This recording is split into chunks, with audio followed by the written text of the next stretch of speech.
so I am going without pain meds.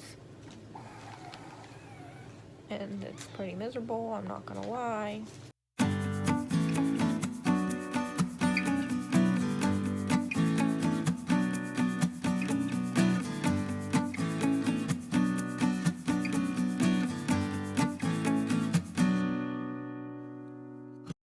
We're at our favorite place, huh? A13. This is, remember the pod when we were in here before with Silvino? When you got a teddy bear? You were having problems then. No, with your gallbladder. Remember the lady kept telling us that you have gallstones back then? The one that gave you the stuffed animal?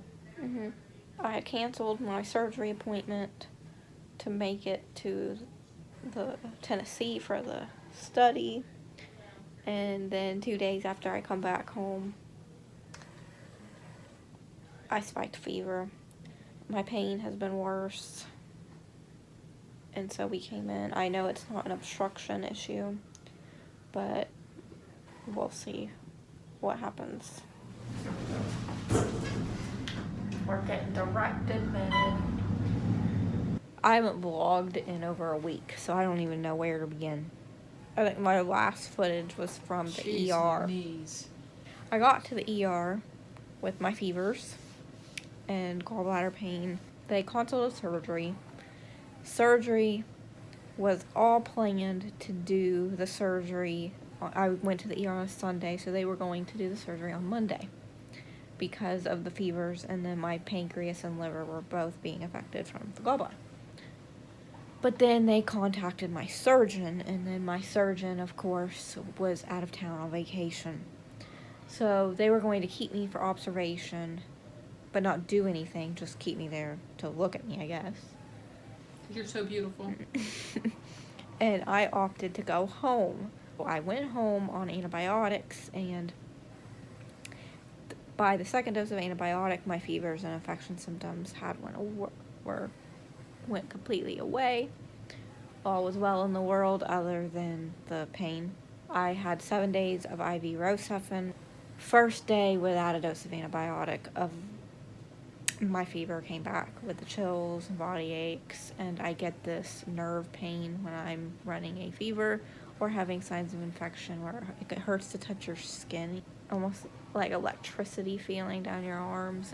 My surgeon returned from vacation this week. I had my pre-op appointment scheduled with him for this Thursday, but I never made it there. Instead, I got pre-admitted, and I am supposed to have gallbladder surgery removal first thing bright and early tomorrow morning. Or since beginning the direct admission process, the hospital, which has always had all of my safe supplies before, has undergone some changes with the owners and a bunch of hospital politics, and now they don't have any of my safe supplies.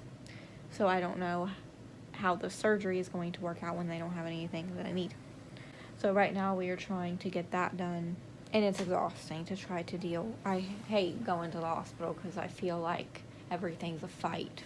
My fevers, since we're on this subject, they come on at 7 p.m. You could set your watch to it. They get to, I think 100.8 last week was the highest that I had caught it. And then I get the chills, the body aches, the whole rigmarole. And then by morning, it's down to 99. And then in the middle of the day, and back to 97s.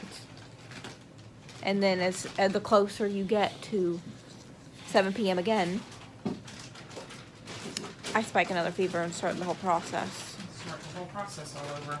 And no one can seem to understand that. Yeah, they all look at us like we're weird. Yeah, everyone keeps looking at me like I'm crazy because I keep having these fevers. And they see the fevers, and it's documented and everything.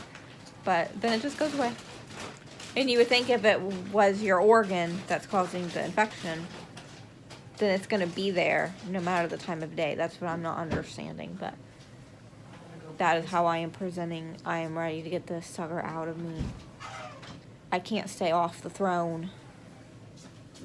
That is probably the biggest thing. ma'am. I think they'll probably will use it. Yeah, they'll need a. She said they'll need an IV site, so if we don't, we'll probably have to get one. So the last time they had to use both. Okay. Lord, we come to you for this surgery that Cheyenne's going to have. We ask you to give the doctors guidance, wisdom for the surgery. We ask to give Cheyenne strength to get through this with no issues. We ask for everything to go smoothly, and let this be like the last surgery. Everything went well and come out shining, and we can all give the glory to you. We pray for all this in Jesus' name. Amen. Amen.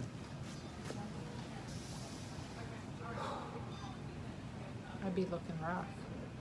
Your makeup's written down. Yeah, I mean, it is what it is, Sean. Is it really? We are waiting in pre-op now.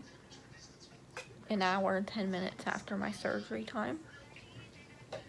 Go Cheyenne. But they managed to locate all my fluids, or 20 bags of my safe fluids to mix my medications in. And then they are going to talk about getting some more from the company that manufactures them. It just took a little longer for them to find all of my safe supplies because the hospitals went through a switch, like I said before. But they've got it now. I'm gonna get Versed before I go back because I'm high-strung. But no, really, they're giving me Versed because the anesthesia they have to use is Precedex, and what that does to me, it takes 7 minutes to put you under. It's not like propofol where you count to 10 and you never even get to 10 before you're out. It takes several minutes, and it always feels like it's weakening my chest muscles.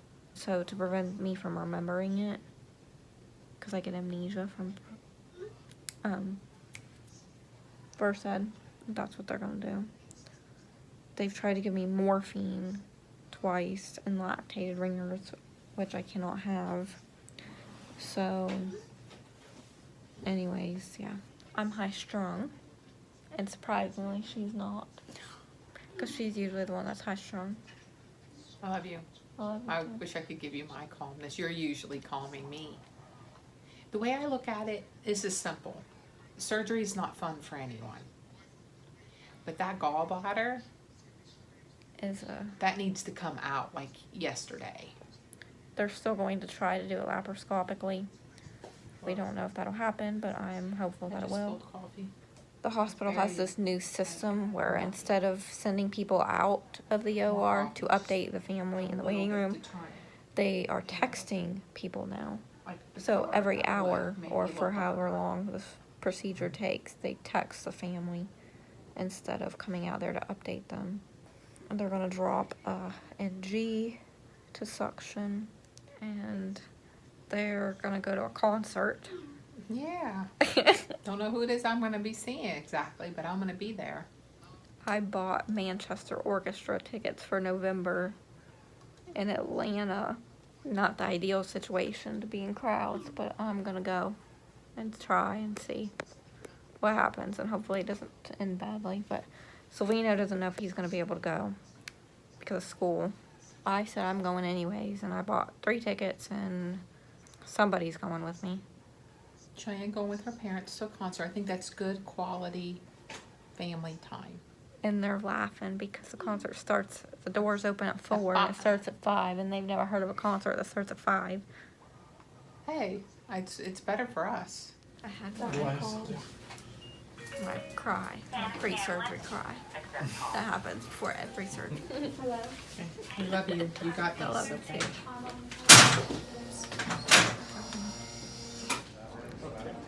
Hey Cheyenne, we're praying for you and we love you. We'll see you soon. Hey girlfriend, we're having a big party here and you don't even know it. I hope you.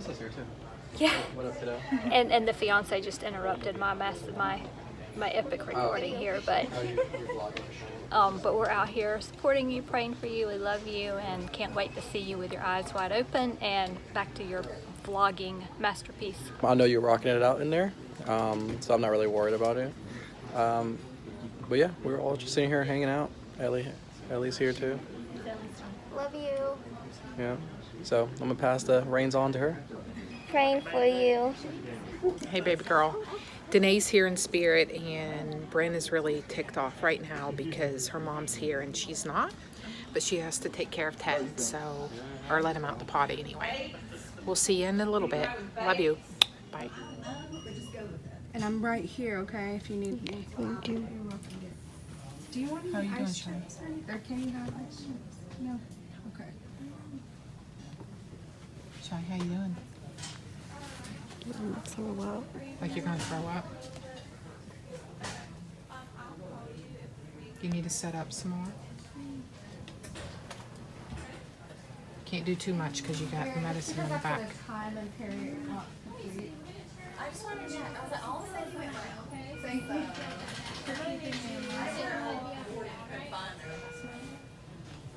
I'm out of surgery. I've been out of surgery for quite a few hours now. They did not have to do it as an open surgery. Thankfully, they were able to do it laparoscopically. But if they did do an open surgery, they were going to have to cut me from right here up until there. The only pain med I really tolerate is fentanyl. They cannot give fentanyl on the floor unless you transfer to ICU. So I am going without pain meds. And it's pretty miserable, I'm not gonna lie. They keep trying to blame it on gas, and that is like my biggest pet peeve, I think, is everyone wanting to blame everything on gas Because that's what happens with normal people. but- You're not normal. But yeah, I mean, I know that feeling. I've had many surgeries, and I have that feeling too. Right now, as we speak. But Shoulders. the pain, that's so bad. It's like it's almost like I'm having gallbladder spasms, but I don't have a gallbladder. On top of that, it's just a constant throbbing ache that like pulsates with my heartbeat, and it radiates to my back. When I woke up, they had the NG for suction, but they used 16 French, and my throat was bleeding, and I just felt like I was choking on all my mucus, and it was making me heave, which isn't good for the surgical area. I asked them to remove that NG and either place a pediatric size, because I am pediatric size even though I'm 22. I'm 80-something pounds, 5'3". I'm just the size of a 12-year-old. I actually was bigger when I was 12. Now that I think about it. 16 French, by the way, But that they put in their nose. we put it back to gravity, and it still wasn't draining well that way, so they're trying to put my GJ up to suction, but suctioning GJ buttons can put too much pressure on the stomach and sucks the tube up to the abdominal wall. So they weren't sure if they could do it, but we read by the manufacturer that constant suction is no. High intermittent suction is no, but we're trying low intermittent. One day post-op, I feel much better today than I did last night and after surgery. The spasms have calmed down a little bit. I still have the constant front and back pain. Starting to develop my post-op ileus, and in addition to my already forever ileus, I'm venting like the dark green and black nastiness out of my stomach now, which is wonderful. But I've expected that, and then it'll go away on its own eventually. Hopefully it doesn't turn into a full obstruction. They're actually thinking about sending me home today, since gallbladder surgery is, like I said last vlog, one of the easier surgeries. Mast cell wise, I did really well with the anesthesia. I used Presidex, the sevoflurane, which is the gas, fentanyl, and I got Versed before going back. What I'd really like to discuss here for my cell patients specifically is that brands of medications are very, very important. You may think you can't do a particular medication, but don't necessarily boycott that medication until you've tried other formulations. For example, I had surgery in 2015 to have my second GJ tube placed along with a Hickman, and I had a bone marrow biopsy at the same time. Prior to surgery, they administered Versed. The pharmacist had directed him on how to administer it for me, that was safe for me, and to ensure that he used preservative free. But this anesthesiologist did not believe, so he did not abide by the pharmacist, and instead he used the formulation that has a preservative in it. I went into instant reaction, and my surgeon was in the room when it happened, and he was so mad because he's like, now look what you did. I may not be able to take her back. Da, da, da, da, da. Fast forward 2 years later, even though I had reacted to the Versed that one time, I never completely boycotted Versed like I could have, because I clearly had a reaction, until I know I had tried the preservative free. And we tried the preservative free, and I think it was in December or January from my scope, and it went wonderfully. So there are lots of medications out there like that are similar, that one brand has is chock full of preservatives, and the other brand is clean, relatively excipient free, and does not have preservatives, and that can make the world of difference for a mast cell patient and how they tolerate it, and even how the drug exerts its effects. For another example, I'll use the Versed again. Before my mast cell disease, Versed has always had the very strong amnesia effect on me. I remember hardly anything once I get past a certain dose, and it makes me very talkative too, but anyway. But when I reacted to it that one time, when they used the wrong one, after my mast cell disease had already been set off and progressed, it didn't do that. I did not get amnesia. I remember everything. And obviously I wasn't talkative and happy on it because I was locked in and I couldn't even move or speak, and was all flushed and coughing and that sort of thing.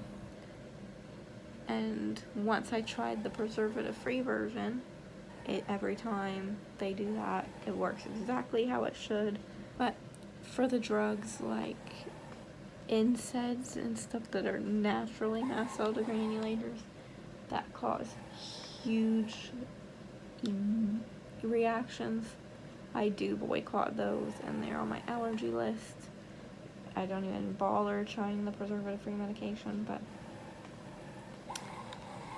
mast cells, they change over time too, because I used to always tolerate NSAIDs after surgeries. I would get IV Toradol as a teenager and older child. I would pop aspirins and Motrin, ibuprofen. I was prescribed naproxen before, and that always did fine. I had no reactions. And then after my mast cell became more progressed, then all of a sudden one day we were trialing aspirin therapy to bring down my prostaglandin D2 levels. And because I was already so severe mast cell wise, we ensured that it was a preservative free version. What they did is, we were doing this orally, by the way. So they took a baby aspirin, which is 81 milligrams, and that was compounded pure powder. When you have a milligram dosing above 50 milligrams, a drug can be compounded pure powder. If it's below 50 milligrams, it has to have another ingredient with it to give that drug powder substance. They have to have enough of the powder to scoop it up into a capsule. In that case, I've tried organic rice flour, I've tried the Neocate and Elacare powders, and combine that with a drug, and then they put it in a veggie capsule, and then I dump that out into water and put it through my tube. Okay, but the aspirin was a high enough milligram dosage that it did not even have to be compounded with anything, and they were able to put it in parchment paper to avoid any potential cross-contamination from a capsule. I took that, and I did 10 milligrams out of that 81, and immediately upon doing it, I felt that burn come up in your middle of your gut when you know you're about to go into a big one. But that went away, and I didn't think anything else of it since it went away on its own, you know. And then 5 hours later, party on. I was in an anaphylaxis cycle after anaphylaxis after anaphylaxis. And I couldn't lift my head up off the pillow. I was just so swollen, and it was just not a good experience. My first ever mast cell reaction was to nitrous oxide, but my second reaction that was full blown was from a drug called doxepin, which actually has antihistamine properties. I had been on doxepin for years. My autonomic specialists had prescribed doxepin to help with pain and sleep. Doxepin knocks me out. So I didn't like feeling so sleepy, so I would dump some of the powder out of the capsule and then put the capsule back together and swallow it. Well, I couldn't get it off one night, and so I cut the capsule instead.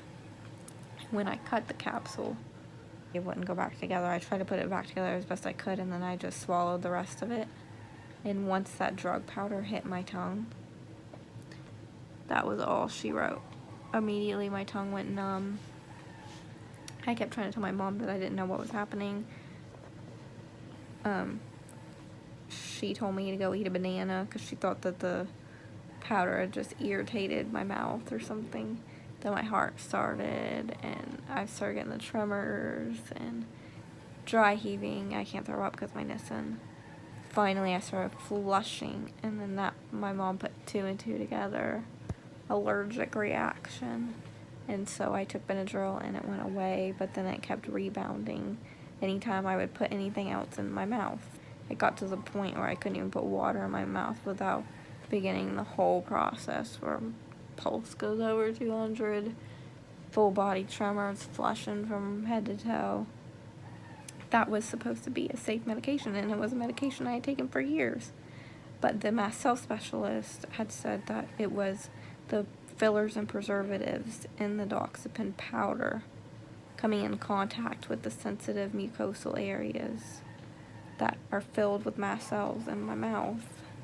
And it just was enough to set them over the edge, and it kind of awoke the whole, well, I say that it kind of evoked the whole process, but the first evidence of a mast cell problem was found in 2010 when I was 13 years old through a colonoscopy. I was having itching and stuff like that, but I wasn't having full-blown reactions. But overall, my point is that preservatives can do a number on mast cells in your medications, and even if you don't think they're bothering you, you never know until you completely eliminate them. Sometimes I'm being discharged. Yay. What did the surgeon tell you when he came out to update you? He smiled. Unlike when he did the colectomy. Nothing, he just said that he was able to do it laparoscopically. And he cut 4 incisions, and he talked about how tiny you were, and I don't really know what his point was for that. Because, I mean, that's a given. And he said that in one of the incisions you were bleeding and it wouldn't stop, so he put in something. And I thought he said Cellcept or something, but that's a medicine. That's not something that goes in wounds, so I don't even remember what it was. But he put it in there, and because he thought better of it afterwards, thinking, well, what if it causes a mast cell problem? Then he says it would be hell to try to get that back out. He would have to take you back to surgery. So he just went ahead and removed what little bit he put in. And then he says once he removed it, it had stopped bleeding anyway. So he doesn't know if the little bit that actually he placed worked and did its job that quickly, or if it just stopped bleeding on its own that quickly. And then he said he'll never have to see you again because he's taken everything possible that he can take from you, your colon, your appendix, your gallbladder, some of your small intestines. So yeah. And I asked him how big the stone looked in person. He told me he didn't know. He just cut the gallbladder out and set it to the side. And they kept you under general anesthesia even after they took you from the OR. They brought you to PACU, still under Precedex, and they let you sleep. He told me he was going to do that for about an hour because of its analgesic effects. And so then after that hour, they started turning it down until you woke up, and then you asked for pain meds and couldn't have any because your vitals were too low. And then that was it. I am day 2 post-op. I am moving around much easier. Recovery is better than expected.